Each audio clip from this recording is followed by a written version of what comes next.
ton Église répandue à travers le monde. Fais-la grandir dans ta charité. Avec le pape François, le trésor de tous enfin, nous implorons ta bonté. Permets qu'avec la Vierge Marie, la bienheureuse Mère de Dieu, avec les apôtres, Saint Chrysole et les saints de tous les temps qui ont vécu dans ton amitié,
qu'il soit toujours symbole d'unité et de paix. Nous te demandons, Seigneur, de nous bénir, de le bénir, au nom du Père et du Fils et du Saint-Esprit.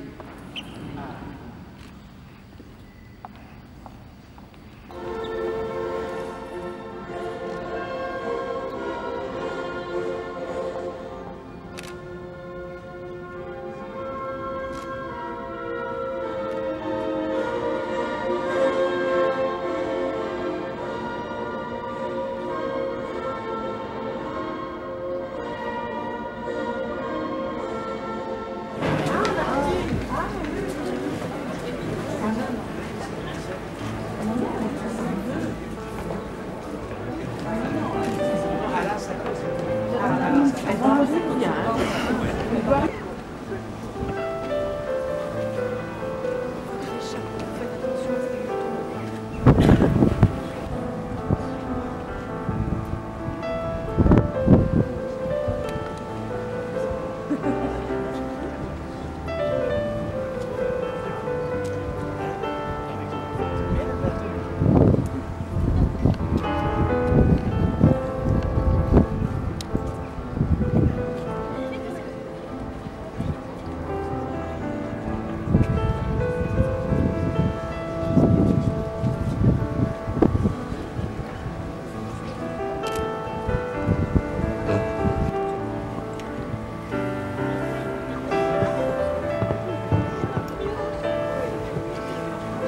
Ouvrez le banc.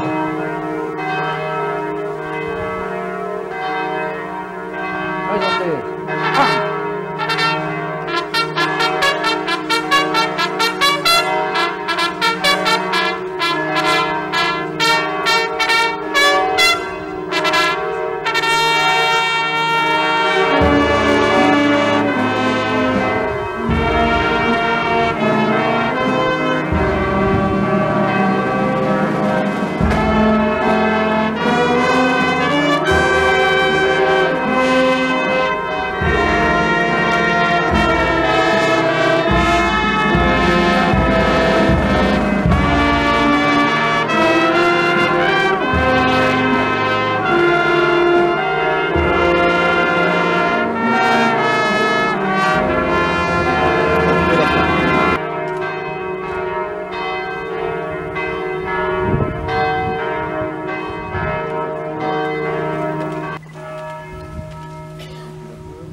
carillonné à l'ensemble la fin de cette oppression de plus de 4 années.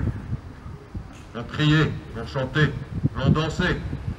C'était une communion merveilleuse de tous ces peuples en une seule fête. Ce centenaire, c'est se souvenir également que quand la signature de l'armistice se répandit dans les tranchées, il y eut des moments de joie, mais aussi beaucoup de silence. L'ennemi était battu, cette horrible boucherie s'arrêtait, et l'on pouvait espérer et entrevoir à nouveau une ligne de vie plus longue qui ne serait pas interrompue par un obus ou une balle ennemie. On se comprenait sans se parler, mais il resterait le souvenir des camarades disparus et celui de l'horreur de la guerre, qui deviendrait ce lourd fardeau qu'ils porteraient le restant de leur vie. Monsieur le conseiller régional, monsieur le maire, mesdames et messieurs les échevins, adjoints, conseillers communaux et municipaux, monsieur le président des associations patriotiques, chers membres, chers jeunes conseillers, chers enfants, mesdames et messieurs, chers amis, nous commémorons aujourd'hui un instant fort de notre histoire. Célébré le 11 novembre en 2018 à 11 h, heure de l'armistice de 1918, c'est commémorer 100 ans plus tard la fin d'un conflit qui fut, ne l'oublions pas, le plus terrible et le plus meurtrier de l'histoire du monde. Le 11 novembre 1918 est certes un jour de joie, mais altéré par les millions de victimes sacrifiées, blessées ou rendues infirmes, et dont les familles resteront marquées à jamais. Ils s'appelaient Armand, Louis, Omer, Jules, Fernand, Achille, Henri, Victor, Charles, Léon et leurs nombreux autres compatriotes. J'étais peut-être charpentier, boulanger, ouvrier, et avait sans aucun doute bien d'autres talents que celui de soldat. La Première Guerre mondiale entre dans l'histoire, celle qui explique l'évolution de l'humanité. Tous les anciens et courageux combattants de cette guerre, ainsi que les plus proches témoins, ont aussi aujourd'hui disparu. Ce constat donne à notre génération davantage de responsabilités collectives, humaines et morales. Sa présence sur nos épaules qui repose non seulement le souvenir de toutes les victimes et de leurs familles, mais également l'avenir de nos enfants. Il nous faut donc en permanence aller plus loin, associer le souvenir des victimes et la connaissance des circonstances, des causes et des conséquences de cette guerre. C'est un devoir de mémoire éternelle et vital pour notre avenir. Les guerres prennent aujourd'hui des formes différentes, tellement différentes qu'elles se montrent sournoises. L'insécurité constante, la crainte, les inégalités, l'intolérance, la dénaturation de notre environnement, la famine et tant d'autres. Il est plus que temps de réagir face à ces insoutenables vérités. Dans ce monde où de nouveaux dangers nous menacent, certains de nos concitoyens risquent en effet aujourd'hui encore leur vie pour les nôtres. Comme beaucoup d'entre nous, je fais partie de ces générations qui ont la chance d'arriver à l'âge qui est le mien en ayant grandi sereinement et sans connaître personnellement la guerre. Faisons en sorte que cela puisse continuer.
Novembre sur le pont Frontière qui fait aujourd'hui office de trait d'union entre les deux communes pour célébrer le centenaire de l'armistice de 1918 et rendre hommage aux communauds des deux rives qui furent les victimes de la Grande Guerre ainsi qu'à l'ensemble des soldats de Belgique et de France qui perdent la vie lors du premier conflit mondial.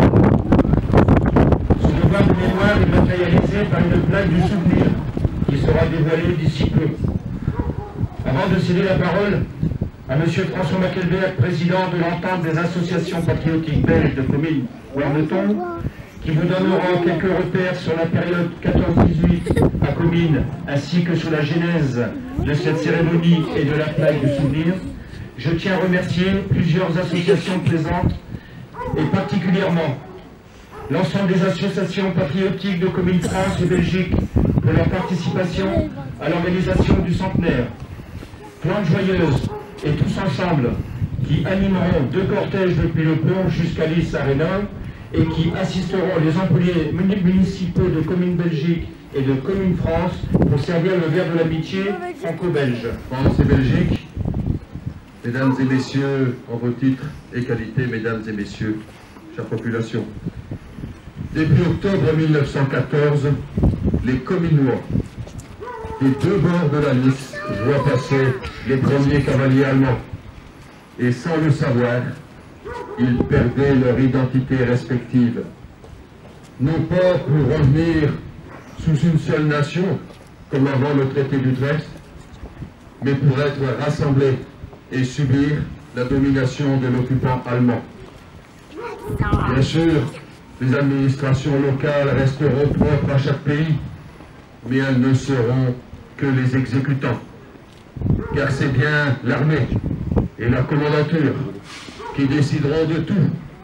Réquisition, rationnement, réglementation en tout genre, recensement de tout ce qui peut économiquement intéresser l'occupant, germanisation des noms de rues, et même de l'heure qui sera allemande dès le 1er novembre 1914. Par moments, ces commandatures seront de chaque côté de la Lys, et à d'autres moments elles fusionneront, mais toujours pour imposer les mêmes dictats, aggravés d'amendes, de punitions, d'emprisonnement et de déportation. Ils ne savaient pas encore que l'occupant avait déjà quitté le commune des deux rives en octobre 1918, ne laissant que des ruines, soit à quelques jours près, 4 ans après leur arrivée. C'est cette histoire qui m'a inspiré l'idée de commémorer le centenaire de l'armistice ensemble et de laisser un souvenir écrit pour le futur, bientôt dévoilé. Et j'ai trouvé en la personne de Jean-Claude Montroger, lors d'une réception patriotique à Comines Belgique, à l'automne 2017, le premier supporter et collaborateur de ce projet qui se concrétise aujourd'hui. Et je me permets de remercier tous ceux qui ont collaboré pour faire vivre cette journée du centenaire de l'armistice de 1918. Chers citoyens, nos deux villes, labourées par les obus au cours des 4 années de la Première Guerre mondiale, gardent sous leur construction d'hier et d'aujourd'hui un passé douloureux mais rassembleur. En 100 ans, les vues sur nos deux paisibles communes ont bien changé.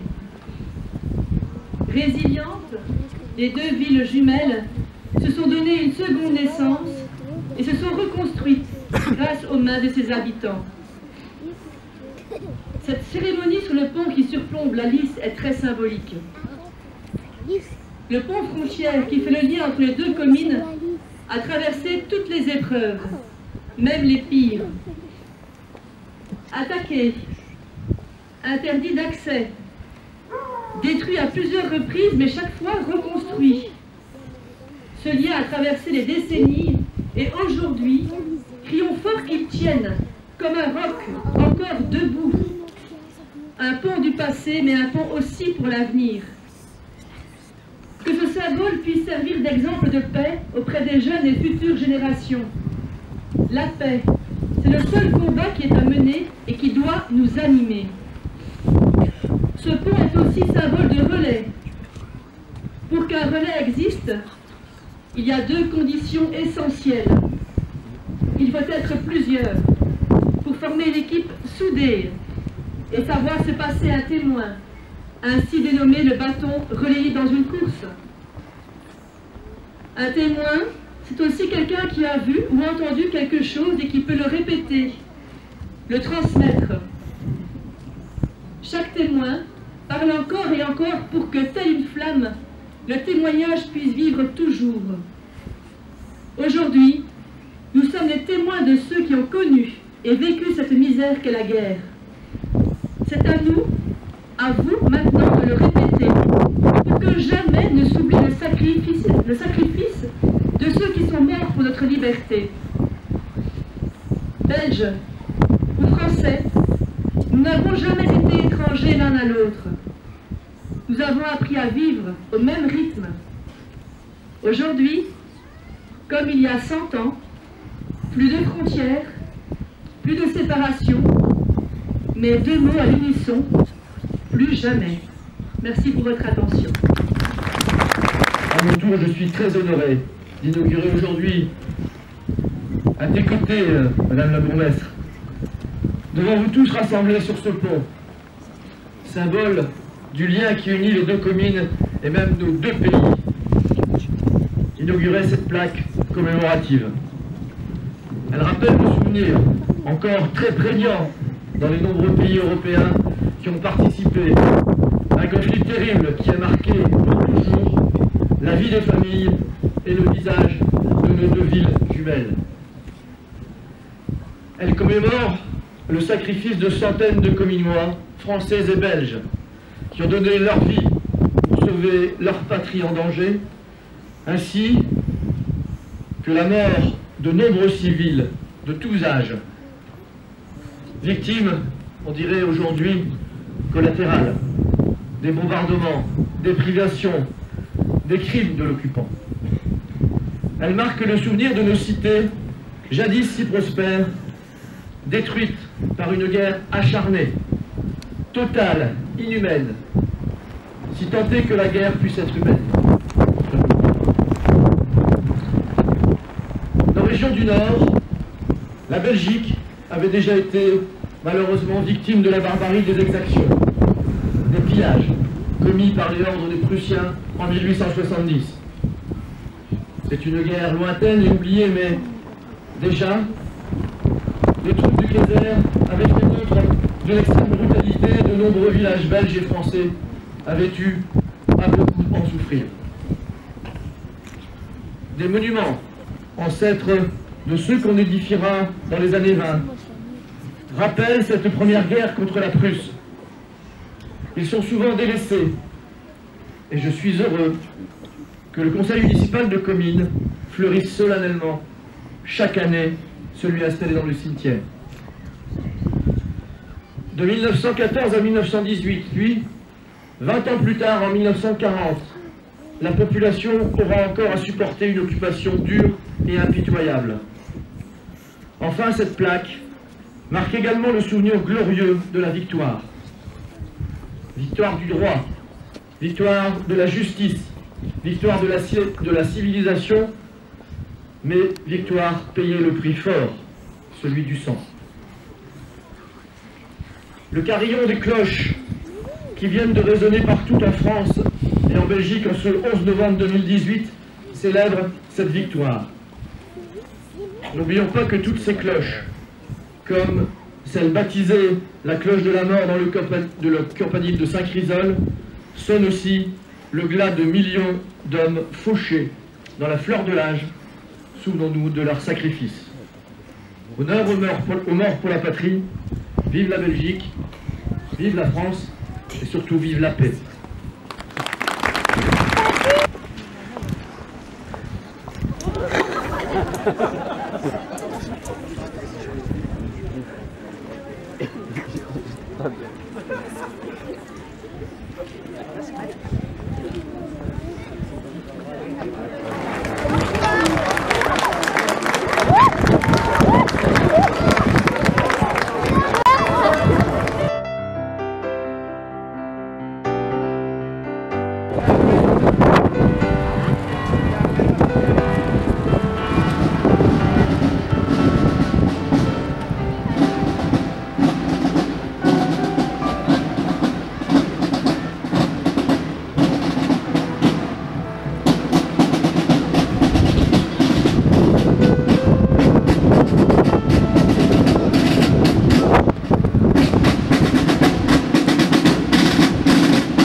Le 10 du 5. Maresco Louis-Émile, le 23 du 5. Mort pour la France. Mort pour la France. Chupin Maurice, Jean-Baptiste, le 22 du 2 1919. Sarrazin Jules Pont, le 12 du 9 1919. Aspel Étienne Joseph, le 26 du 12 1922. Hasbrook Gaston Auguste, le 24 du 6